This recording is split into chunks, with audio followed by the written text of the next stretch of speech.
What you're about to see is not just another bond violation hearing. It's a battle between law, mental health, and a judge who has clearly reached his breaking point. Mr. Franklin is back in front of Judge Fleischer again. And this time, violations are stacking higher than excuses.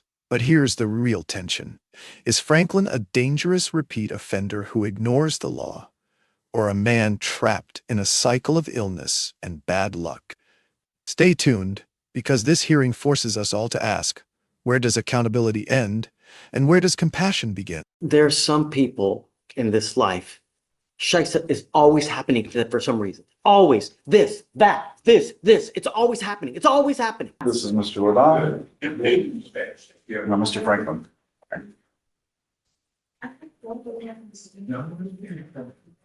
I'm sorry, sir.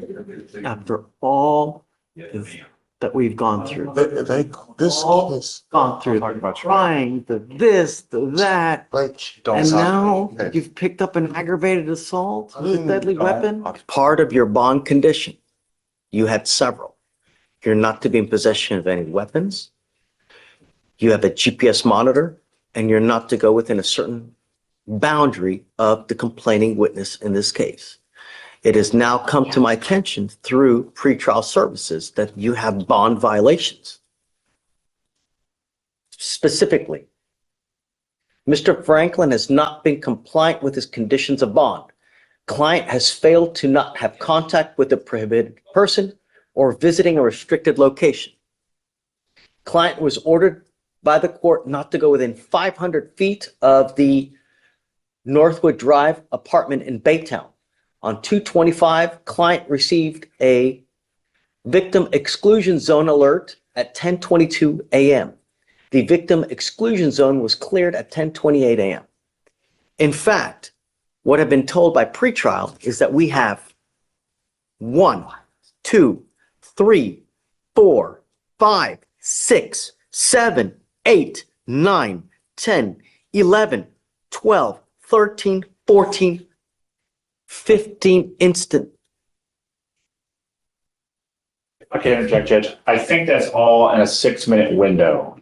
So I think he crossed into the exclusion zone at 10:22 and out at 10:28.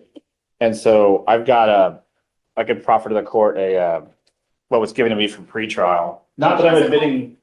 Judge has a copy. Then never mind. I get it. In no way admitting that this would be admissible.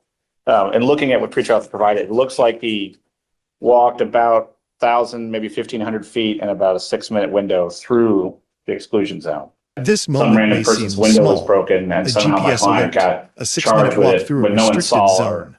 But had in any the eyes evidence of to the believe he law, had done it. it's huge. But when the police made scene, he didn't Bond have conditions are a crystal clear. kitchen knife, Stay I away. believe, is the allegation. Period.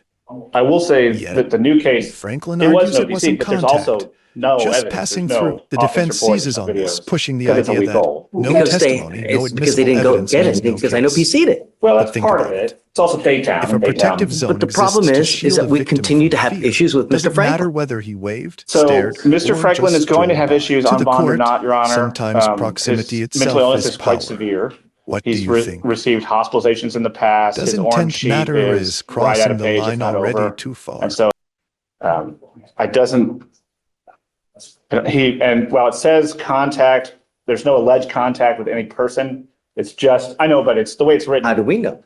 Well, no one has complained to the state. And so it looks like he walked through an exclusion zone, which is, speaking with pretrial, is actually larger than it normally is. I think it's at 500. Is it 500 feet? At 500 feet because I didn't want him to go anywhere near the complaining witness in this case. Yes, Judge. This is the same complaining witness that we have the last case that I know PC'd. No, the two are unrelated. They are different complainants, Judge. Yes. And so the terroristic threat was, they're both strangers. The terroristic threat is, the allegation is that my client asked to bum a cigarette, got in an argument when he died. And then the newer case with no PC was that some random person's window was broken and somehow my client got charged with it when no one saw or had any evidence to believe that he had done it. But when the police made scene, he didn't have a kitchen knife, I believe, is the allegation. I will say that the new case, it was no PC, but there's also no evidence. There's no offense report. There's no videos. because it's a week old. Because it's because they didn't go get anything, because I know PC'd it. Well, that's part of it. It's also Daytown, and Daytown. But the problem is that we continue to have issues with Mr. Franklin. So Mr. Franklin is going to have issues on bond or not, Your Honor. His mental illness is quite severe. He's received hospitalizations in the past. His orange sheet is right at a page, if not over. And so the system is aware. I would take this court or ask this court to take caution in the sense that we're not having a formal hearing. There's no testimony presented. I'm fine with having a conversation. But if the court should wish to revoke We're his bond. having a hearing right now. Well, then nothing has been admitted because there was no admissible evidence. I'll find to discuss with the court what has been alleged, but there is no admissible evidence of either location or possession because nobody has testified to either. And I don't think the pretrial services officer in this room would have the ability to testify how a GPS device works. Not to be mean to her, but it's not her job. And so she's not going to have any knowledge of the firsthand knowledge of the device. We continue to have issues with Mr. Franklin, and I'm tired of it. I'm not dealing with this anymore. I only have one way to fix this. So I've spoken with the state, particularly the chief. We're leaning towards reaching a resolution on a mental health diversion, Judge. It's not 100% that we're there, but it sounds like we're going to do it where we send him for an evaluation. So I'm going to file a competency evaluation just in case. But so that there's another 30 days. I'm not going to sit here and wait for him to have another bond violation. No, because he's doing whatever he wants to do. And here the hammer nearly drops. Judge Fleischer makes it brutally clear. He's tired, the state is tired, and the patience of the system is gone. The defense pleads for formal hearings and rules of evidence, but the judge sees danger, plain and simple. This is the tightrope judges walk every day, protecting due process versus protecting the public. One wrong call, and either an innocent man suffers behind bars, or a victim risks another attack. If you were in that chair, with you, Franklin in front of you, would you gamble on leniency or lock him up? That's what's happening here. yes, Judge. And if you'd like to revoke his bond, which I can understand the court's position, I would just ask that we have a formal hearing with testimony where the rules of evidence would apply, which statutorily they would apply to any revocation of bond. I'm still going to take him into custody. I find that he's a danger to our community. He's continuing to just. Mr. Franklin, what am I supposed to do? Continue to let this Stand happen? for me. Don't form. I ain't getting no justice. I found no PC on your case last time. I ain't getting nothing to nobody. All I'm asking you to do is stay away from this place. What I'm supposed to do? I'm trying to take care of my nieces and nephews, running back and forth to the store and stuff. What I'm supposed to do? What you want me to do? If you need things, we can. All I'm doing is the best I can. I'm not doing nothing to nobody. What you want me to do? I didn't have nothing to do with none of this. Listen. You ain't I stopping want you to nobody listen. from raping me. Just slow yourself down, okay? Is he saying that He's insistent. family that lives near here? So he's given me, I've been trying to get it directed. So he lives partially with cousin and with mom, who are both on this side of town. And he essentially migrates between the two. Because of his mental health issues, I'm having a problem confirming the addresses to confirm this information. Where are you staying? My mama's house, but she threw me out this morning. So it's the same thing. She pulled a pistol on me, trying to tell me to shut up and let her say whatever she want to say. Switching up everything, making it hard on me. Does your mom live near this address? She stay down Nolan. When I leave, No. When I leave, I don't have nowhere to go. I go to my cousins. I buy them food. I do the same thing I do. The problem is that are they within this address? They stay down Nolan in Baytown. No. Baytown is a big city. I don't want you to go near where the complaining witnesses live. That's all I'm asking you to do. But I was just having to go to my oldest cousin's house and my mother-in-law's house, get food, and then So go get my here's what I medicine. want you to do. I want you to talk with Mr. Meunier right now, and I want to know exactly where they live in relation to this address. That's what I want to know. In relation to my mother's address? To put you in or not. All I want to know is why. Because I've asked you not to go to this place, and yet, no, I want you to talk to your lawyer. And I want to figure out where the places are where your mom lives, where the cousins live, so we know exactly where you can and can't go. Do you understand? Yes, sir. I can Go. Thank you, Judge. I've been trying to get the addresses and it's somewhat difficult, but we'll give it another try. Be right back. Mr. Magnus? I think I have the location figured out. It took a while because getting addresses from my client is I understand. difficult. It's okay. So, let me just visual aid. So the exclusion zone. No. Don't. Just take it off because I'm live streaming. I don't want to. Oh, okay, all right. So if you were to look at the exclusion zone, numbers 10 and 19 are just left of it. That is the cousin's house. So he lives probably 30 feet outside the exclusion zone. And so my client. So hold on a second. You're saying, So, for team. so numbers 10 and 19, because I have the ones I have are numbered. I see it. 10 and 19. That's that So- cousin. That, from what I can tell, is the cousin's house. I'm having to do this with What Google about Maps. number 24? Well, no. What I'm saying is that's where he's kind of living. He then walks through the exclusion zone. Mom's house is about 2 miles due east. This one, he's actually, I think he was walking to CVS to get his psych meds. And so he goes through the exclusion zone to get to Garth Road, which is the road that the CVS is on, which is just outside the map. I can show you on my phone if you'd like. So he walks to Garth and then goes north up Garth to get to the CVS and then east to Mop. So I think this 6-minute window, I think is him walking through the exclusion zone to get to CVS. As far as I can tell, that's what's going on. He never stops very long. It's a 6-minute time. It's CVS in relation to this. so in relation to the map, if you keep going east of the map, maybe half a mile. I don't understand the curve. That's him trying to walk around the apartment. He was trying. He's right next to it, man. It's like literally within like. He's going to get his psych meds, Judge. Rash thinking is not 100% level. He's trying to go around it from what I can tell. Well, I don't know, Judge. I think there's a big field and I think he's trying to go around to get to the field, to walk through the field. But CVS is. Here, let me just show you my phone. That'll be the easiest. So. No. But come around because I don't want to live stream. I don't want to do this without you. I want you to understand something and listen to this clear. I want to protect every person in my county, and I want them to feel safe. This person is scared of you. That's why I don't want you near them.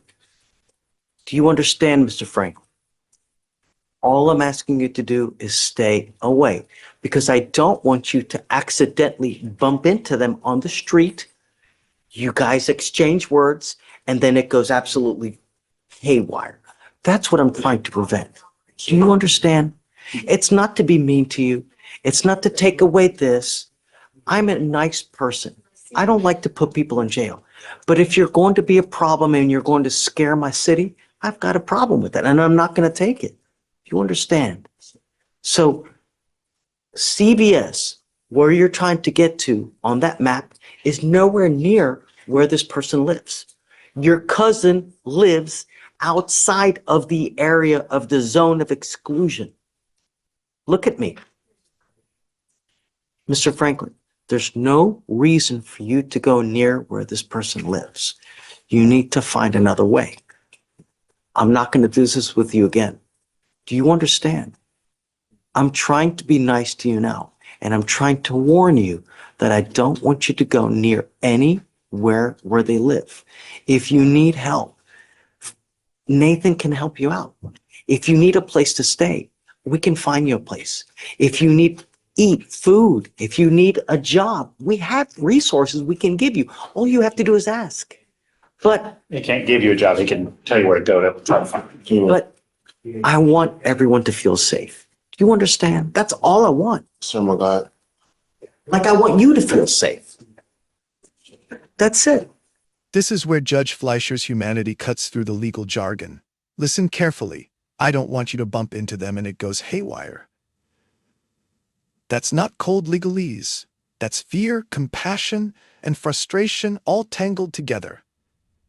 The judge even offers resources, food, shelter, jobs. He wants Franklin to succeed. But make no mistake, this is the final warning. The tragedy of cases like this is how close they dance to disaster. One more slip, and the courtroom drama will shift from bond violations to real tragedy. Can Franklin even follow these rules, or is he destined to break them? Here, everyone gets a fair shake. Everyone. I found no PC on your case last time, right? That's a fair shake. It doesn't get any more fair than that. Do you understand?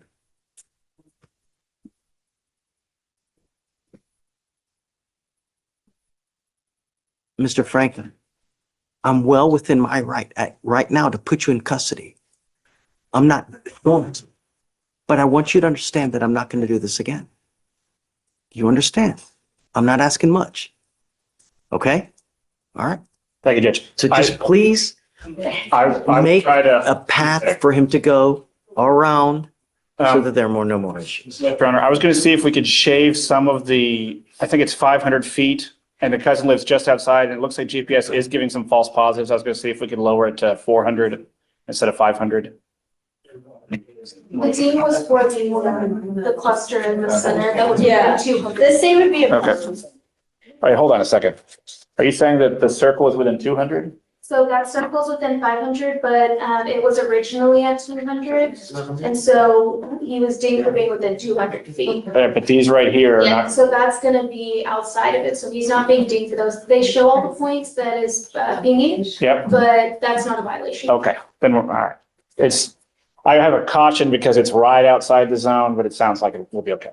Just make sure that you guys can carve a path so that there's no more issues. Yes, sir. Okay. All right, Mr. Franklin, that's it. You have a seat, okay?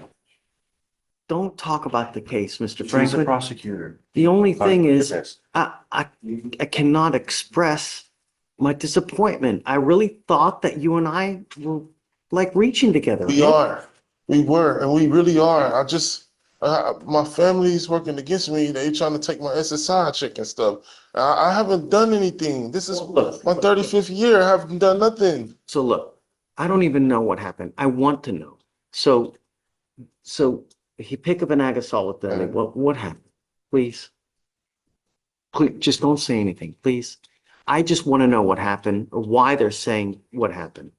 Okay. On March 17th, 2025, at approximately 5:48 p.m., officers were dispatched from an aggravated assault call at a residence in Harris County, Texas. Upon arrival, the officers met with the complainant, who stated they are a resident in a group home. The complainant stated that the defendant is a person they have known for 3 weeks. The complainant stated the defendant arrived at the group home around 5:38 p.m. and knocked on the front door multiple times, cussing at another resident due to them not opening up the front door fast enough. The complainant stated the defendant continued yelling, cursing, and talking down to the resident. So the complainant tried to talk the defendant down. The defendant stated to the complainant that he was going to fuck him up, then went to his bedroom. The defendant took a hold of a fork which the complainant believed was a knife and pointed it at the complainant. The complainant asked if he was going to get stabbed, and the defendant charged at the complainant. The complainant stated they feared for serious bodily injury or death. The complainant ran and locked themselves in their motor vehicle and called the police.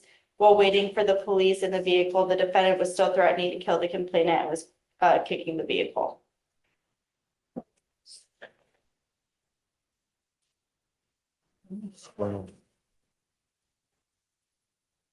Well, I just came from Food Town and I went back home to eat. I was at the door, I knocked. Stop. Just the problem is that there's some people in this life. Shaisa is always happening to them for some reason. Always. This, that, this. It's always happening. It's always happening. Don't matter where you go. I'm always stepping in, you know?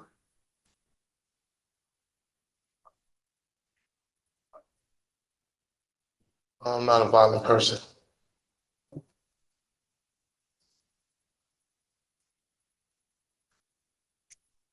Your history says,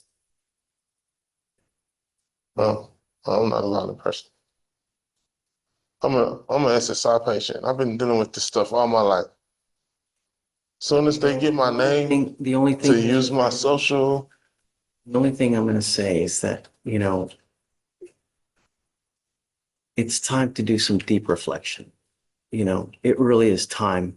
Because the thing is that I don't want you to end up with a 40-year sentence, man, because of the no self-control.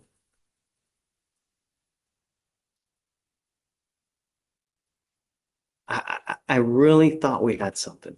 I'm just so disappointed, man. I don't know. Well, I'm the one that's been did wrong. Just, I don't care no more. Philip,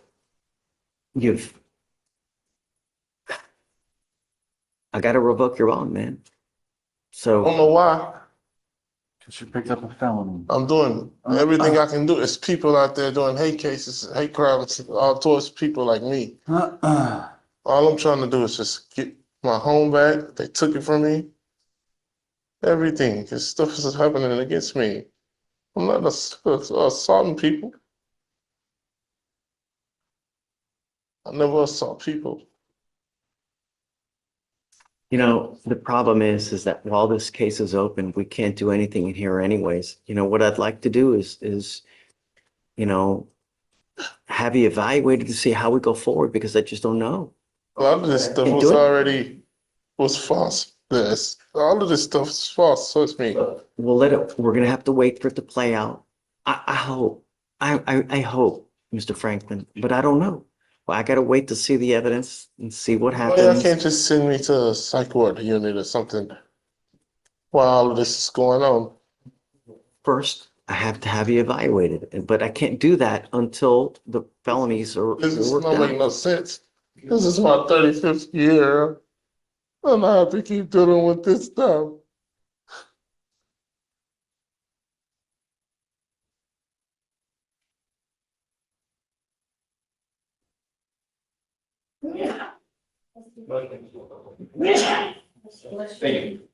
Okay, I guess I'm gonna revoke it. I'll set it at 5,001. All right, Mr. Franklin, I just don't want you to have any weapons.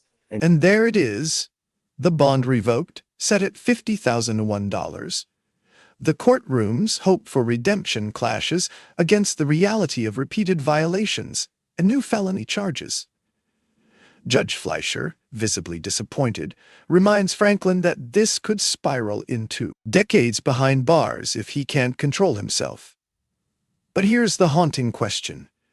Is Franklin truly a threat or a victim of a broken system that fails to treat mental illness until it's too late? That's for you to decide. Drop your verdict in the comments. Is justice being served here or denied? And if this case stunned you like it did us, smash that like button, subscribe, and join us every week for more courtroom breakdowns you won't want to miss.